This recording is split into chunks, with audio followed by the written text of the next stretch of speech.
In this lesson, we're going to continue solving absolute value equations. Example 1, decide if an equation has no solution.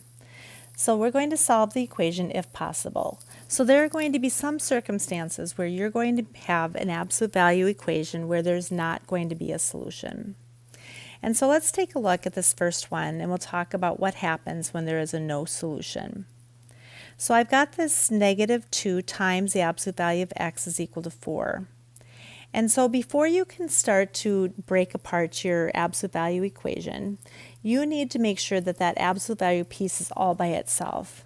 So I'm going to come and I'm going to divide this side by -2 to isolate just that absolute value piece.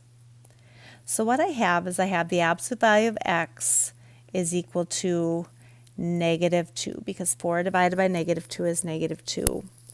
And if we can remember what the definition of absolute value is, remember we said absolute value is the distance a number is away from 0.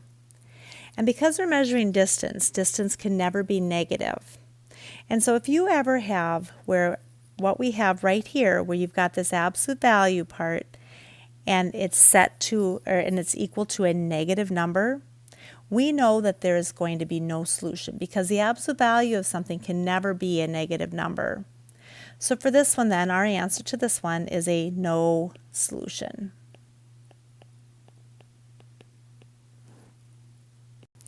All right, so for question number 2, we have 3 times 13 minus 2x is equal to 15. So let's start by, remember, we have to isolate this absolute value piece. This right here, that whole part has to be by itself. And I like to think about that as like it's one great big X. We're just trying to isolate by undoing the things around it. So I'm going to divide by 3 on both sides so that I can undo that 3 that is timesing that absolute value part. So I have the absolute value of 13 minus 2x then is equal to 5. Now, once it's by itself, you need to just double check and make sure, is it equal to a negative number? And in this case, it's not. So there's going to be solutions for this one. I'm going to, just like we did yesterday, I'm going to break this off into 2 separate equations. I'm going to have 13 minus 2x is equal to 5 because the absolute value of 5 is 5. And then I'm going to have the, oops, I don't need that, or 13 minus 2x is equal to then -5 because we know that the absolute value of -5 is also equal to 5. So let's go ahead and isolate our variable.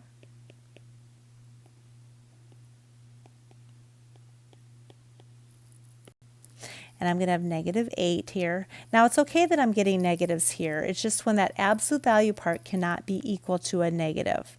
I'm just going to divide by my -2 and x is equal to 4. So I know I have an x is equal to 4, and if I went up and I plugged it in, I could put in a 4 right here and I'd have 13 minus 2 times 4. So 2 times 4 is 8. So 13 minus 8 is equal to 5, and then 5 times 3 is equal to 15. So I know I did that one right.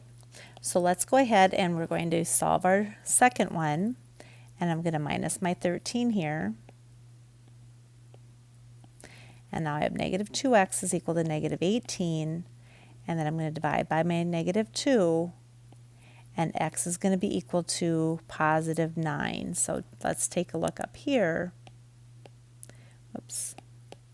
So if I put in a 9, 13 minus, what's 2 times 9 is 18. So 13 minus 18 gives me -5, and the absolute value of -5 is 5, and then 5 times 3 is equal to 15. So here's our answers. X is equal to 4 and x is equal to 9. All right, so example number 3, we have the absolute value of 2x minus 1 plus 4 is equal to 3. So what we're going to do then is, remember, we have to isolate this entire absolute value part here. And so I'm looking at this and I've got a +4. And so to undo that +4, I need to minus the 4 on both sides. So when I do that, this cancels out and I have the absolute value of 2x minus 1 is equal to -1. And remember what we just said, when you have got the absolute value of something, it can never be a negative number. So this part right here cannot be equal to a negative, and so therefore this is a no solution.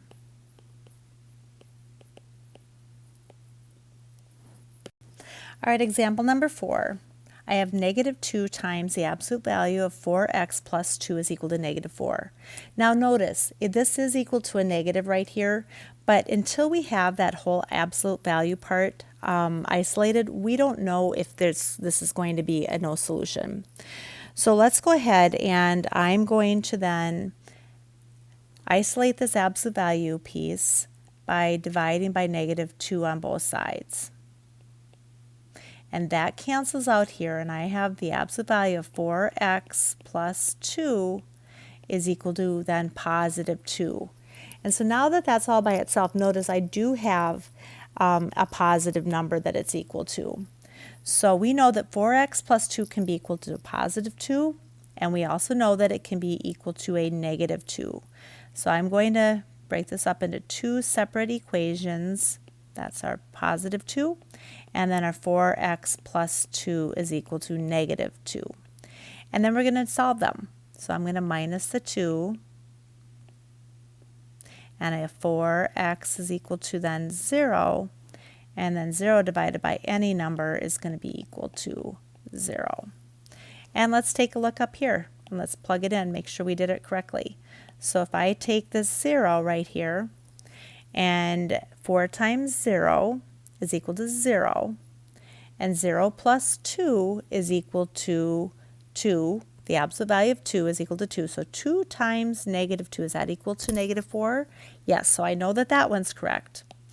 And so now let's come and we'll solve the second one. I'm going to minus 2, and at 4x is equal to negative 4, and then I'll divide by 4. And I have x is equal to negative 1. So again, if you come up here and you plug in that negative 1, so I'd have then 4 times negative 1 is negative 4. Negative 4 plus 2 is equal to negative 2, but then the absolute value of negative 2 is equal to positive 2, and is the positive 2 times negative 2 equal to negative 4? And that it is. All right, so we have 2 times x minus 1, the absolute value of x minus 1, minus 5 is equal to 9. So remember, we have to isolate this whole part first. And just like any other two-step equation, we're going to undo the parts that are further away from it first, that it's not touching. Remember that 2 is timesing it. So let's isolate, or start isolating by adding the 5 to undo that minus 5. So now I have 2 times the absolute value of x minus 1 is equal to 14. All right, so now we have to, so now we're going to divide everything by 2, and that cancels out, and you have the absolute value of x minus 1 is equal to 7. So now you're ready to then turn that into the 2 separate equations where you have x minus 1 is equal to 7, and x minus 1 is equal to negative 7. I'm going to add the 1, and x is equal to 8, and then I'm going to have add the 1, and x is also equal to negative 6. So our two solutions are x is equal to 8 and x is equal to negative 6. All right, so number 6, I have negative 3 times the absolute value of 2x minus 7 minus 5 is equal to 4. So again, I'm going to isolate this part right here. That part has to be all by itself. So I'm going to add the 5. And I have negative 3 times the absolute value of 2x minus 7 is equal to 9. All right, so now I have to divide by negative 3. Oops. And I have the absolute value of 2x minus 7 is equal to negative 3.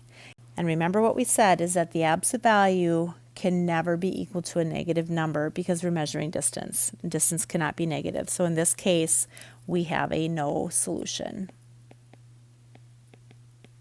All right, so in this lesson, we took a look So in this lesson, we took a look at solving absolute value equations when sometimes there is no solution.